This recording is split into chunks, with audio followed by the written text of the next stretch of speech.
Peter, gut, dass du wach bist. Wir müssen über was reden. Ich weiß, was du letzte Nacht gemacht hast. Ach echt? Hast du gemeint, mir darf das nicht auffallen? Du hast wieder mal deine vollgeschissenen Unterhosen zur normalen Wäsche dazugelegt, du Saubär.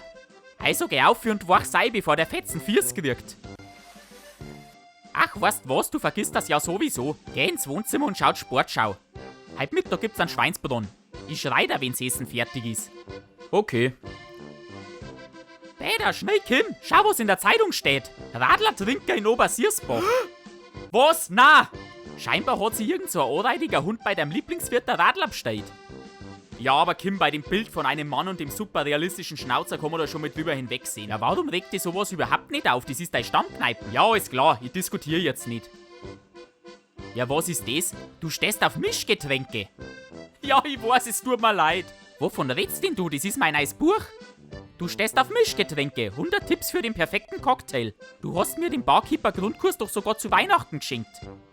Also darauf kann ja wirklich kein Mensch kommen. Und warum schreist du so durch die Gegend? Und überhaupt ist dieser saubläder Titel für der Biere. Peter, du benimmst dich halt wirklich merkwürdig. Geh und schau dein Fernsehen an. Ich bin nämlich überhaupt nicht merkwürdig. Du versuchst mir hier irgendwelche Sachen zu unterstellen. Das ist üble Nachrede. Dafür kann ich dich bei der Polizei anzeigen. Und das wird ganz bestimmt nicht gut für dich ausgehen. Peter, wenn's dich weiter so aufregst, dann kriegst du einen Herzinfarkt. Leg dich auf die Couch und gib mir Ruhe. Was sagst du? Mein Mann ist ein Radlertrinker? Also das kann jetzt aber kein Zufall sein. Im Radio ist gerade ein wirklich interessantes Interview mit einer Frau, die ihren Mann in Flagranti erwischt hat. Zuallererst ist mir aufgefallen, dass er zur Brotzeit immer seltener sein Feierabend halb getrunken hat. Und irgendwann habe ich ihn dann mal in der Werkstatt erwischt. Von wegen Überstunden. So ein widerwärtiges Mischgetränk hat er in seiner rechten Hand gehalten. Ja, ganz klar. Den soll der Blitz beim Scheißen treffen. Mir ist wirklich nichts anderes als die Scheidung geblieben.